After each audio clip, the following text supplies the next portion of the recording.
This is not your mother's poetry.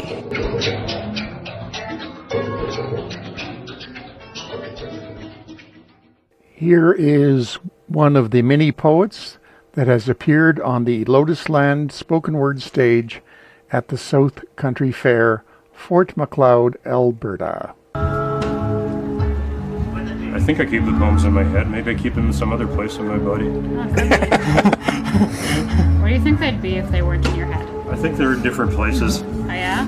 Yeah. Where's confidence? Where's that one? Confidence is in my heart. Uh-huh.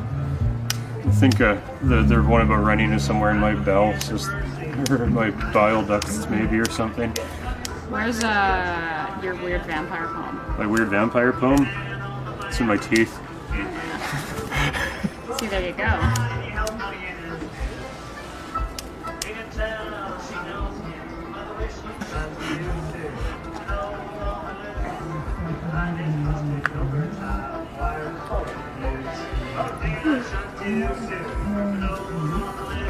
This is Blaine Greenwood of Not Your Mother's Poetry at the Lotus Land tent. And I've got in front of me two poets from Calgary, John Williamson and his daughter, whose name has escaped me. It's that's me. I'm going to start with a question that we in fact discussed a little bit before the interview. How exactly, John, did you get into this whole slam poetry thing? Was it sort of through the back door, or where exactly did that fish hook get planted in you? Okay, well, so I was a little bit curious about slam, so I started coaching a high school team at Bishop Grandin High School, but I felt a little bit like a fraud because I wasn't performing myself. And then, as it happened, I switched jobs, and so I moved to St. Anne Academic Center. And I was doing like a significant amount of writing, poetry, and prose anyways, because I was in the middle of doing my PhD.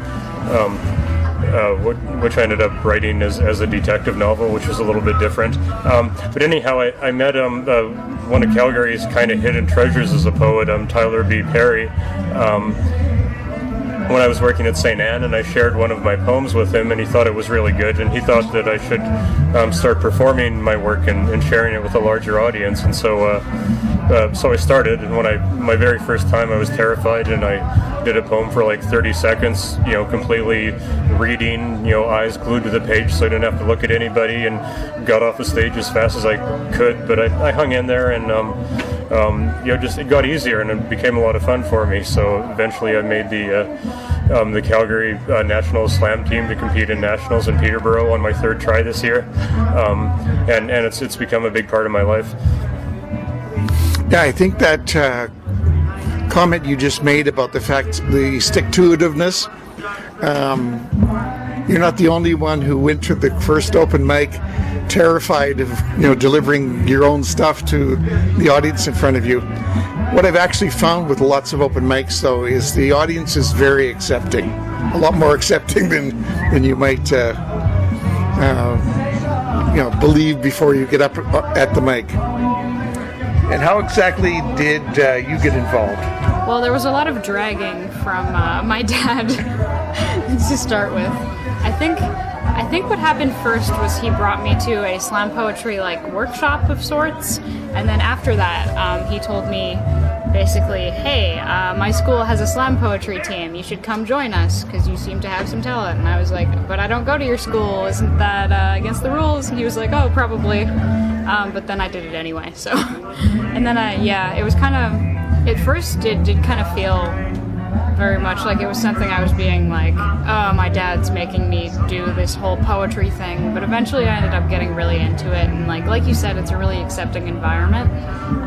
So you just start to feel like you're part of something eventually.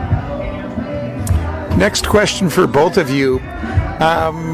What are the sort of favorite topics or subjects that you get into with your spoken word or your poetry? To be honest, I'm kind of all over the place. I find that a lot of the time my poetry will come from like a single observation or a single line that I have in my head. Like one of my poems is essentially just about one day that I walked to work and there were just some sounds going on around me, and then I made it into a poem somehow. Or it'll be like something like an observation about what my voice sounds like, and then essentially it just gets bigger from there. And where do your topics, bubble up from? I think a combination of my topics is, like Emma said, just things that you're curious about or things that catch your fancy. But I also have I guess like I write about things that are vulnerabilities for me personally, but it's things that I'm kind of in the process of working through, and maybe not at a point of understanding, because that might make it into a boring poem, but not at a point of complete confusion either, because I think when you're at a point of complete confusion, it's premature to write a poem about it, because it just becomes like a diary entry. So you need to have at least enough distance from whatever issue you're thinking about to have some artistic space to be able to talk about it. But actually, Emma's being a little bit modest. I think one of her poems, Monotone, the one about her voice that she's referring to, is actually a sincere reflection on the fact that her voice, like mine, sounds a little flat sometimes, and a poetic reading of how others react to that and how it makes her feel. So I think even the silly poems can sometimes come from those places too. It doesn't have to be a heavy poem to speak about something that is something that sort of preoccupies you. I guess the one thing that I would say, and this is a bit of a disagreement with what you just said, is sometimes during those times when the issue or the event takes place, that's a good time to at least write down the notes. Mm-hmm. As you said, artistic distance after to actually put the poem together.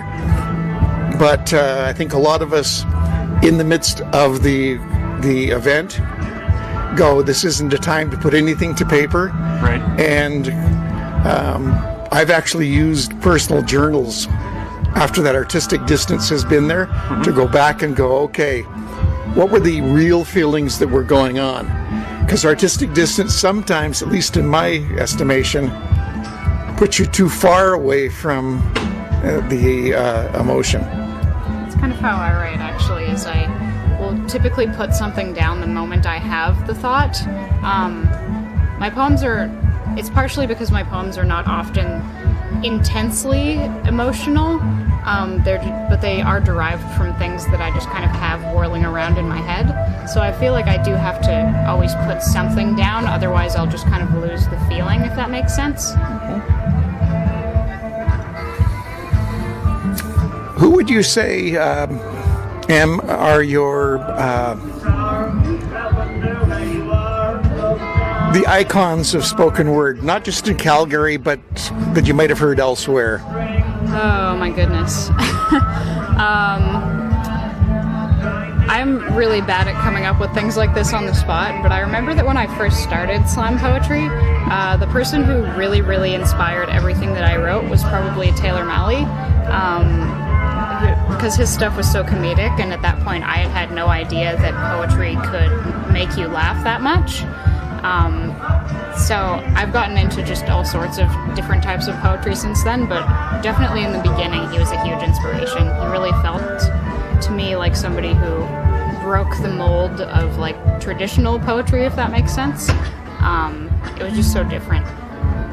The one thing I can say about Taylor Malley is, in a past life I was a teacher, and his poems concerning teaching and what society thinks of teaching, etc., that he not only makes you laugh, he also on occasion makes the lawyers of his acquaintance cringe a little bit when they go, if you can, you do, if you can't, you teach.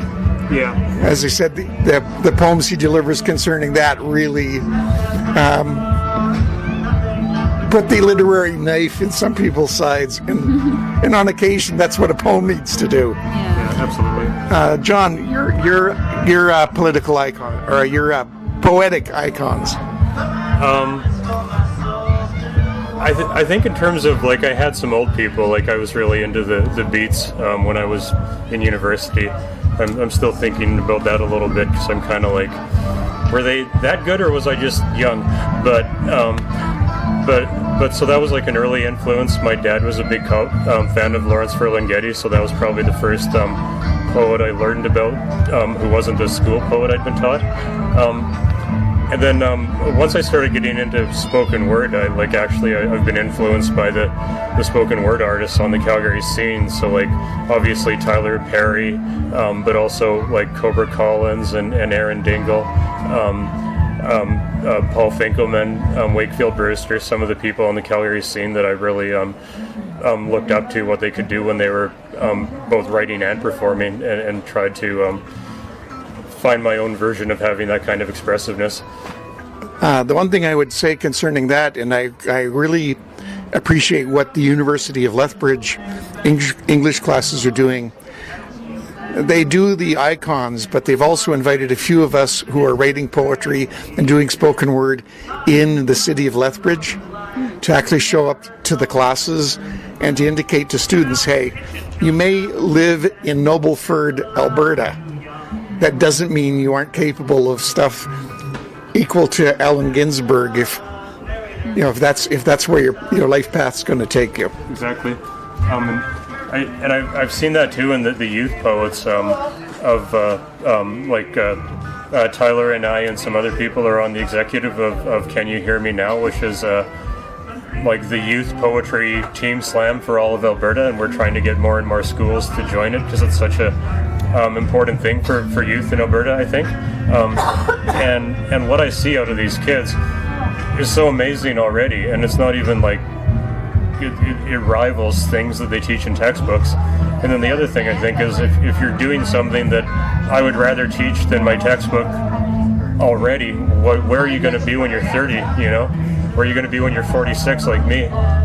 So I agree. It's those local voices, all of the local voices, but then to me also especially the young voices that need to be given space to show what they can do. Question for you, and this is directed to both of you. Have you ever thought of doing a team piece? Yeah, we have a team piece. We have a team piece. Yeah. Yeah, it's one of my favorite pieces to perform, actually. I find that with team pieces, they make you a little bit less nervous because there's the other person kind of sharing the experience, but it's also a lot more fun because you get to kind of play off each other and what the other person is saying. So I really like doing those. So the obvious actually has happened. It has. Yeah. In some ways, like our have to take a layer off. Attitudes, I guess, about the work, the kind of combination of awkwardness and irony, and also trying to sort of dig that knife in a little bit in weird ways is something I think we share, but then our presentation of those themes is so different that I think it makes an interesting kind of complementary but also different kind of feel on the stage when you watch us. I'm going to conclude the interview part of this by asking you what I call the trite question that always needs to be asked, and that is, if you were to give advice to a up-and-coming poet or spoken word artist, who's out there and heading for the open mic for the first time, what kind of advice would you hand off to them? And the other thing I'd underline is this program will be aired across the internet, so you may be talking to somebody in Romania who's going to the first open mic in their life. And what advice would you give? It's something that I always come back to in my own writing, and that I always check myself to do. I think it's about becoming better about writing about your own specifics. And so again, poetry is about more than reading your diary, but nobody wants to hear your general thoughts on love. They want to hear like the physical and mental and in the space of the world, actual things that love does to you. You know, the weird things it makes you do, the weird feelings, and how it affects how you sit on the public transit. And so the more specific you can be in your poetry, the more it invites people in. It's a weird relationship because you'd think just talking about your own specifics would be alienating, but no, actually talking about generalities is alienating. But talking about your specifics in an artful way is super inviting. Even if they're not someone else's specifics, they can relate to your specifics. And so I always try to do that in my own poems, sometimes successfully, sometimes not so much. And it's something that whenever I'm working with young poets, I really encourage them to mind their own specifics. For you. Well, that was pretty much exactly what I was going to say, but I'll give another piece of, I guess it's not so much advice as rather it might be comforting to hear, is that oftentimes your performance is never as bad as you think it is, especially if you're nervous. Like if your heart is pounding and if you've rehearsed a bunch of times, you can hear every mistake that you're making. But I find that if you make a mistake, it's not even always apparent in poetry because poetry is it can be so unconventional that sometimes skipping a line is not always obvious. And likewise, slam poetry is such an inviting community that people don't really care that much if you mess up. They care that you are coming out and sharing and that you've essentially allowed yourself to be vulnerable enough to share something with the community.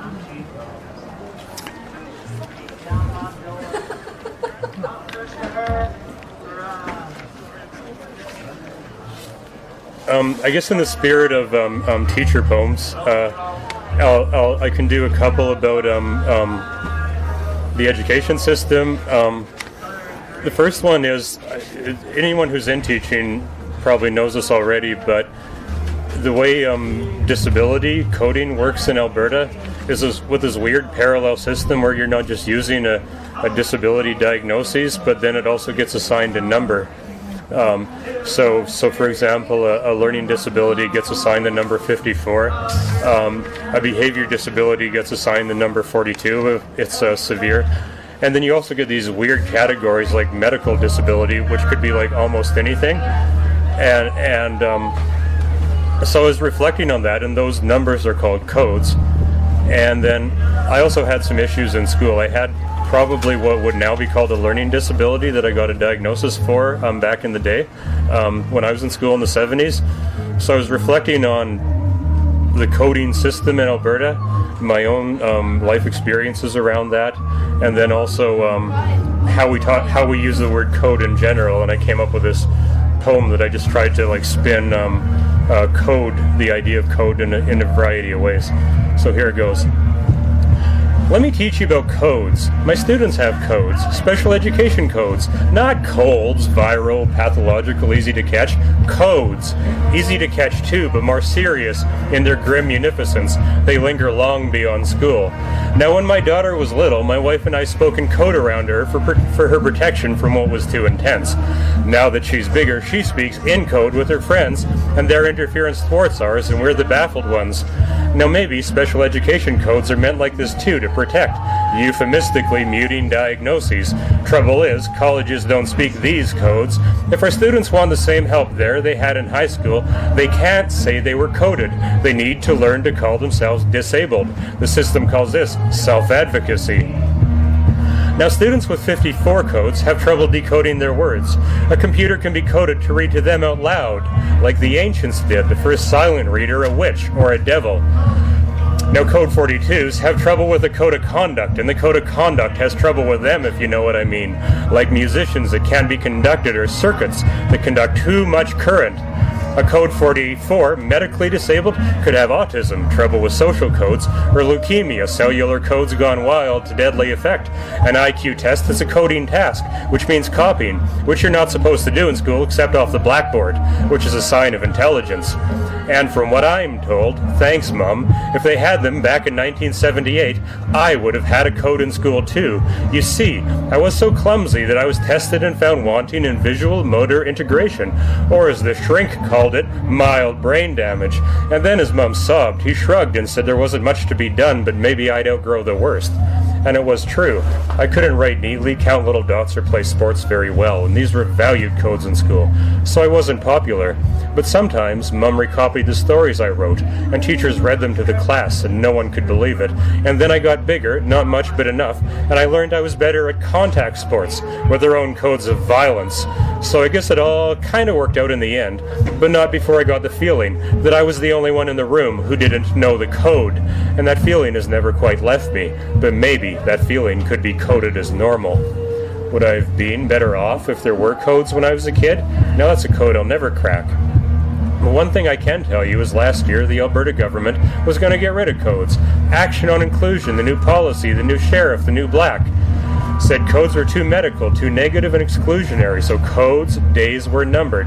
But in a sudden reversal, Action on Inclusion is dead, and the codes are back, with a vengeance. Their cancellation cancelled, termination terminated, bells unrung, codes unbroken.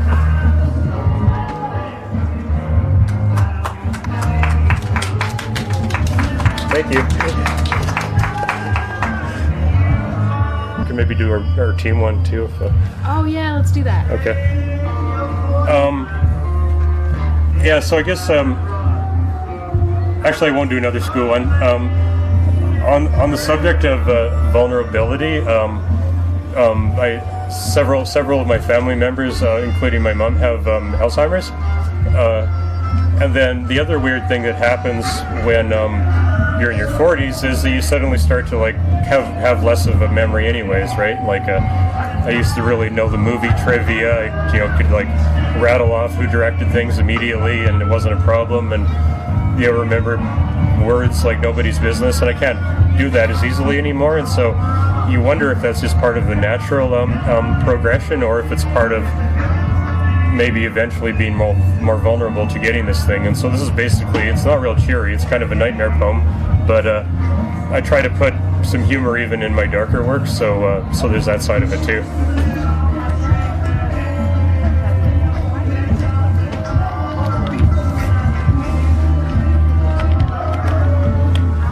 I'm forgetting my passwords a lot lately, which even goes with which. Johnny Appleseed, Johnny Applesauce, Johnny Cakes, Teddy 2001, Fuckface 2, Fish Shirt 4, capital A, G, B, 7, A at 3. I'm kind of losing my trivia too. Like a steel trap, they say. More like a 5th precinct holding cell for recalcitrant facts, waiting to be sprung, let back on the street by sleazeball lawyers to cause more annoyance. Who wrote it, who made it, who filmed it, who sang it, who starred, who died, who saved the day, who got naked, fugitive now this knowledge, sought by no one except me. These names of B-listers congeal into blisters and harden to scars when I forget who they are. And all family markers say my train bound for nowhere, Kenny Rogers, I still knew that one, is just getting started. Forgotten keys, forgotten appointments, forgotten glasses when they're right on my face. 2 different socks worn unironically. Wallet in the cookie jar. Come on, the cookie jar? But I'm being paranoid. I was always like this, the distracted kid who never learned quite how to be that kind of mindful, but still. Dementia beckons. How old will my grandkids be when I forget who they are? Roughhousing cherubs, angels with dirty faces, James Cagney, I still knew that one too. Or teens, pierced and angsty, half sloth and half porcupine, coerced into day trips and twice yearly visits when I forget who they are. Dear, when was your birthday? What was your name again? Who are you and why are you in my kitchen when I forget who they are? But never mind these future ghosts, the presently present, I'll lose those too. My brothers, so like and unlike me, my mere images, becoming mere images when I forget who they are. Tracy, Emma, and me, the defiant triad versus the shark, cold fates that snapped away our Jacob. We, broken and strong, claiming joy still available through bicker and banter and affectionate laughter. They're both a little quicker than me, but I hold up my end. Will the two of them remain a line in the sand when I have to let go, when I forget who they are? Trembling, I can't help but consider this loss of a self who gets on my nerves but that I've become quite attached to, when, an accidental Buddha, I forget all that I have and all that I am. I forget how to walk, I forget how to talk, forget how to chew, forget how to swallow, forget how to suffer, forget how to breathe.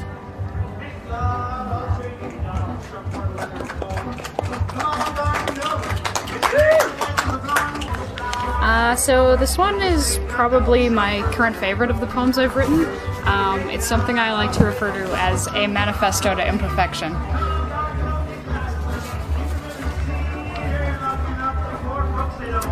Let's be. Let's allow ourselves to be however we need to be. Let's be ugly. Let's decide we love the acne and the scars on our faces. Let's decide we love our greasy hair and eggplant purple eye bags. Let's be, and be unashamed of our ratty being. Let's be pretentious.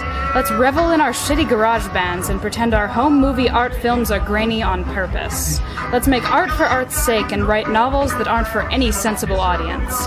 Be proud of yourself for having once Googled Charles Bukowski. Let's be bougie. Let's wonder what the difference is between being cultured and wishing you were cultured. Besides an extra $2 million and the power to buy love, let's tape ourselves together with 1,000 silver strips. Lines and lines of living corpses connected by depression and desire.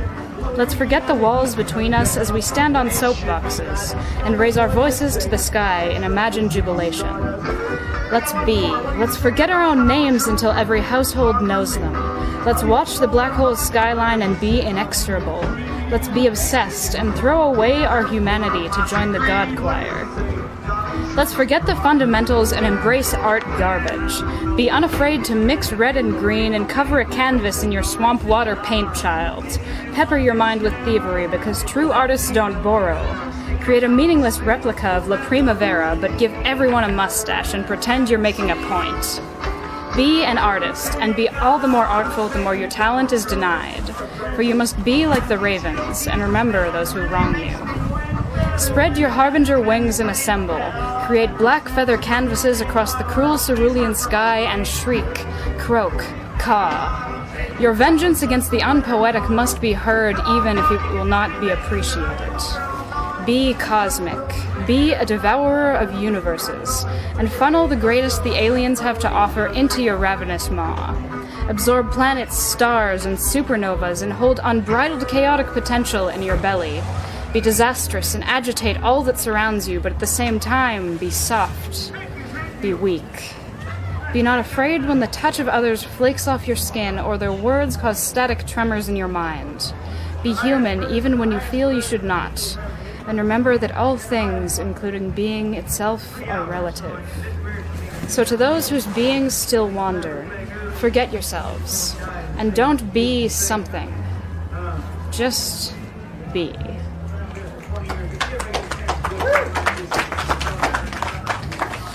Thank you for allowing us to finish the interview. Yeah, thanks everyone. Thank you.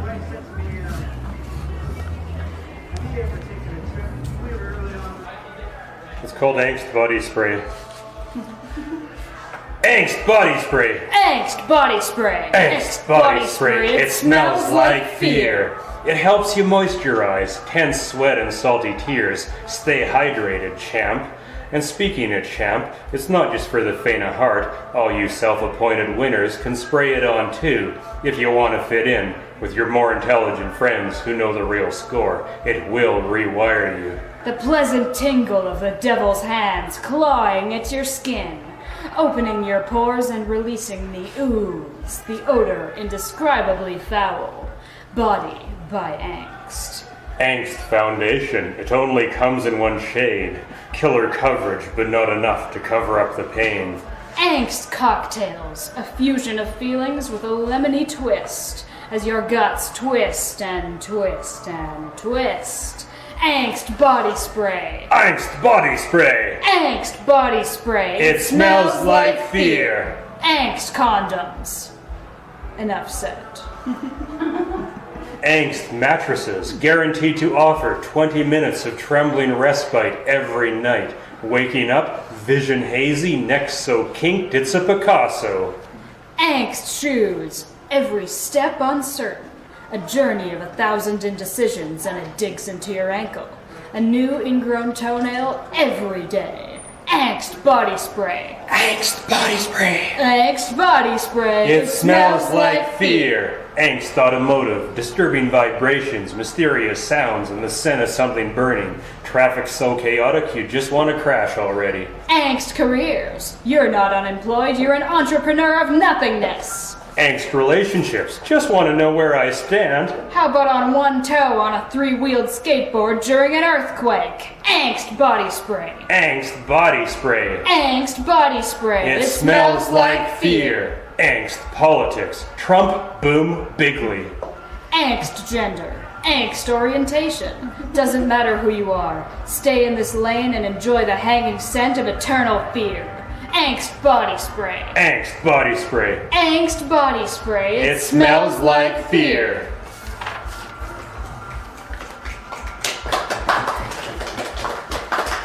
Thank you. Thank you. Thank you so much.